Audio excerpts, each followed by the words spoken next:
È stato un orale spiazzante per i professori che si sono anche abbastanza arrabbiati e spiazzante anche penso per tutti i nostri conoscenti. La scelta di Linda e delle sue compagne di classe Lucrezia e Virginia di non rispondere alle domande dei professori all'orale dell'esame di maturità al liceo Foscarini di Venezia è diventata un caso.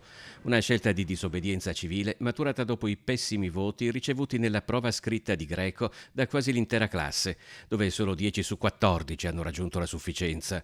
Valutazioni ritenute ingiuste dalle 3 studentesse che hanno tutte un ottimo curriculum scolastico. Ho iniziato l'orale chiedendo della versione, inizialmente non volevano mostrarmela, poi sono stati obbligati perché era mio diritto vederla e sostanzialmente gli errori che mi sono stati segnati non erano veri errori. Io poi sono andata all'orale con il dizionario di greco e la grammatica greca proprio per dimostrare che effettivamente quello che avevo scritto io era corretto. Ovviamente i professori non hanno voluto vedere né la grammatica né il dizionario.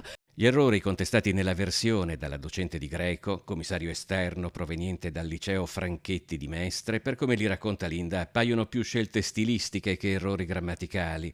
Linda, che sta per partire per gli Stati Uniti, dove ha vinto una borsa di studio all'università, aveva ritradotto la versione a casa assieme alla madre, laureata in greco antico, trovando un solo errore. La scelta di non sostenere l'orale costerà alle studentesse un voto di maturità molto più basso, ma da parte loro non ci sono ripensamenti. Avevo delle medie molto alte, però penso che il mio gesto sia servito a molti studenti che spero si faranno avanti in un futuro e per diciamo, far venire un po' fuori le ingiustizie che noi studenti viviamo tutti i giorni. Prima di tutto vogliamo vedere la versione, vederla con calma e vogliono farlo anche queste mie due compagne che hanno fatto quest'atto con me. In un secondo tempo stiamo valutando di fare un ricorso al TAR.